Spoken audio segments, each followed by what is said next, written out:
ಒದಿಸುವನು, ಆತನ ಪಕ್ಕೆಗಳ ಮೊರೆಯನ್ನು ಆಶ್ರಯಿಸಿಕೊಳ್ಳಿವಿ. ಹಲ್ಲೆಲೂಯ.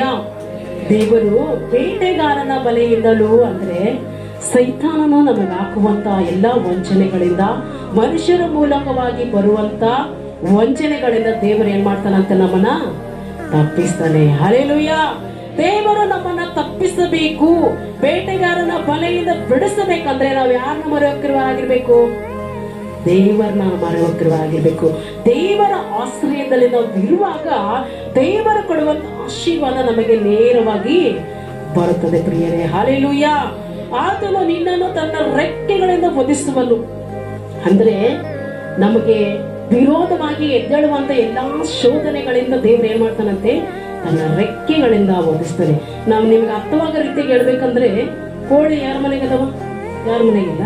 ಒಟ್ಟು ನೋಡಿರ ಆ ಕೋಳಿ ಒಂದು ವೇಳೆ ಹದ್ದಾಗ್ಲಿ ಕಾಗೆ ಆಗ್ಲಿ ಬಂದತ್ತಂದ್ರೆ ತನ್ನ ಮರಿಗಳನ್ನೆಲ್ಲ ಏನ್ ಮಾಡ್ತದ? ಹಲ್ಲೆಲೂಯ. ಆ ಕೋಳಿ ನನ್ನ ಮರಿಗಳನ್ನ ಹತ್ತು ಬಂದು ಎತ್ಕೊಂಡು ಹೋಗ್ಬಿಡ್ತತೆ, ಕಾಗೆ ಬಂದು ನನ್ನ ಮರಿಗಳನ್ನ ಎತ್ಕೊಂಡು ಹೋಗ್ಬಿಡುತ್ತೆ ಅಂತೇಳಿ ಆ ಕೋಳಿ ಏನ್ ಮಾಡ್ತತೆ? ತನ್ನ ರೆಕ್ಕೆಯನ್ನ ಎಲ್ಲ ಮುದ್ರಿಕೊಂಡು ತನ್ನ ಮರಿಗಳೆಲ್ಲ ಒಳಗಿಟ್ಟಿರುತ್ತೆ. ಆ ಹದ್ದು ನೋಡುವಾಗ ದೊಡ್ಡ ಕೋಳಿ ಅಷ್ಟೇ ಕಾಣ್ತತೆ, ಮರಿಗಳು ಅದೇ ರೀತಿಯಾಗಿ ಸೈತಾನನು ನಮಗೆ ವಿರೋಧವಾಗಿ ಆಲೋಚನೆ ಮಾಡುವಾಗ, ನಮಗೆ ವಿರೋಧವಾಗಿ ಎದ್ದೇಳುವಾಗ ದೇವರು ಏನ್ ಮಾಡ್ತಾರೆ? ತನ್ನ ರೆಕ್ಕೆಗಳಿಂದ ನಮ್ಮನ್ನ ಓದಿಸ್ತಾನೆ. ಹಾಲೆಲೂಯ. ನಮ್ಮನ್ನ ಓದಿಸುವಾಗ ದೇವರ ಕಣ್ಣಿಗೆ, ಸೈತಾನನ ಕಣ್ಣಿಗೆ ಯಾರು ಕಾಡ್ತಾರೆ? ದೇವರು ಕಾಡ್ತಾನೆ. ಹಾಲೆಲೂಯ. ದೇವರು ಸೈತಾನನ ಕಣ್ಣಿಗೆ ಕಾಣಬೇಕು. ನಾವು ದೇವರ ರೆಕ್ಕೆಯಲ್ಲಿ ಇರ್ಬೇಕಂದ್ರೆ ದೇವರನ್ನ ನಾವೇನ್ ಮಾಡ್ಬೇಕು? ಸರ್ವಶಕ್ತನ ಆಶ್ರಯದಲ್ಲಿ ನಾವು ಸುರಕ್ಷಿತವಾಗಿರ್ಬೇಕು. ದೇವರ ಆಶ್ರಯವನ್ನು ಪಡೆದವರಾಗಿರ್ಬೇಕು. ಹಲ್ಲೆಲೂಯ.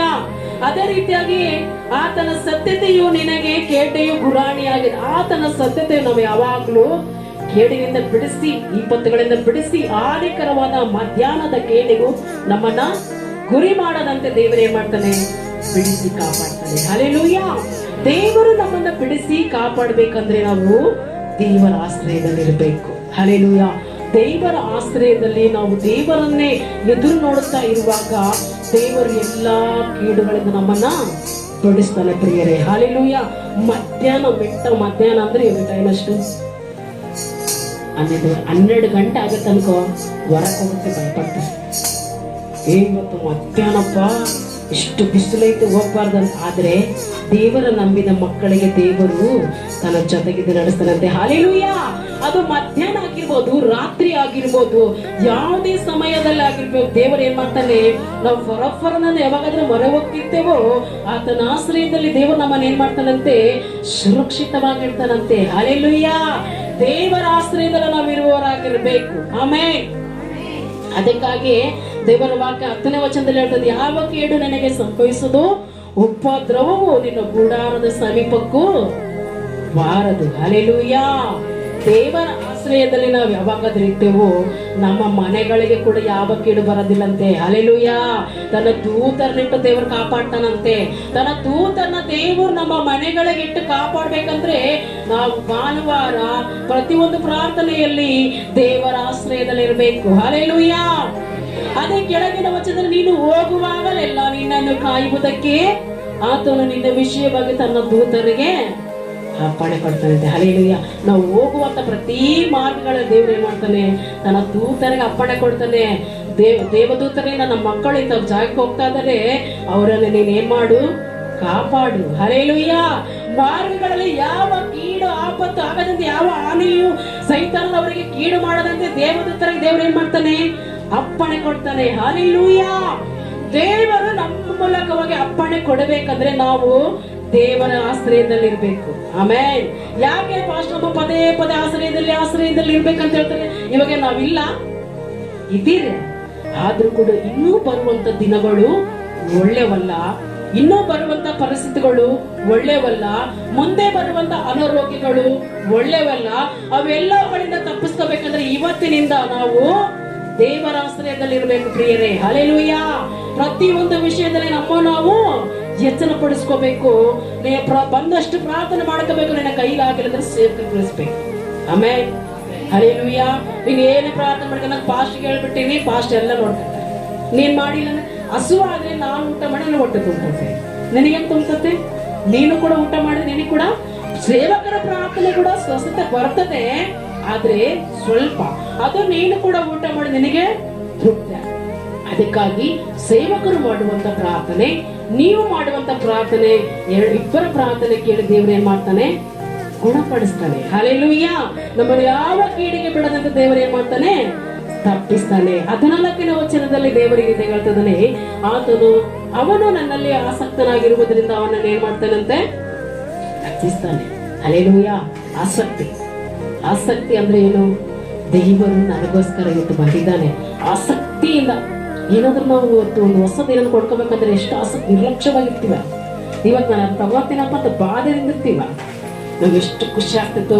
ಆಸಕ್ತಿ, ಅದನ್ನ ತಗೋಬೇಕು, ಅದನ್ನ ಹಾಕೋಬೇಕು, ಅದನ್ನ ನೋಡ್ಬೇಕದ. ಹಲ್ಲೆಲೂಯಾ.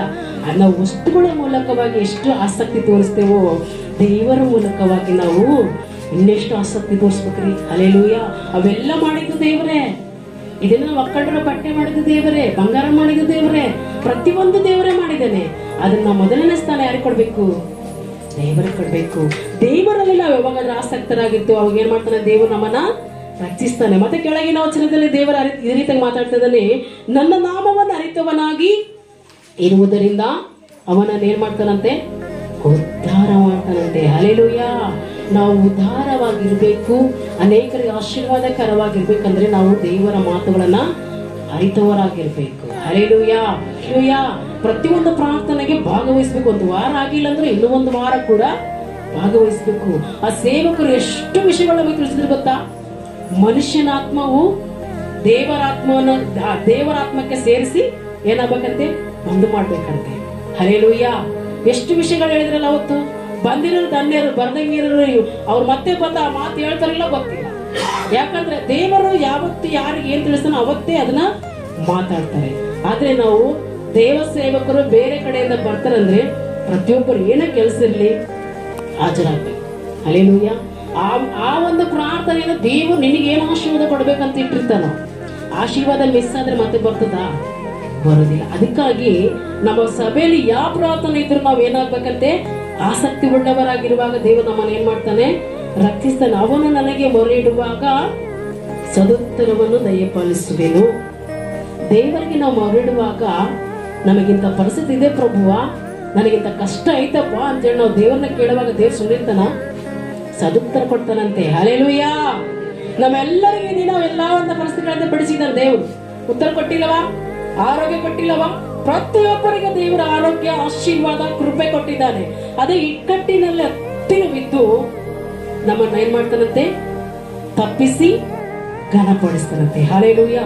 ಇಕ್ಕಟ್ಟಾದ ಪರಿಸ್ಥಿತಿಗಳಲ್ಲಿ ಇರುವಾಗ ದೇವರು ಏನ್ ಮಾಡ್ತಾನೆ? ಅಂತ ಸಮಯದಲ್ಲಿ ಕೂಡ ದೇವರು ನಮ್ಮ ಹತ್ತಿರದಲ್ಲಿ ನಮ್ಮ ನಡೆಸ್ತಾನಂತೆ. ಹಲ್ಲೆಲೂಯಾ.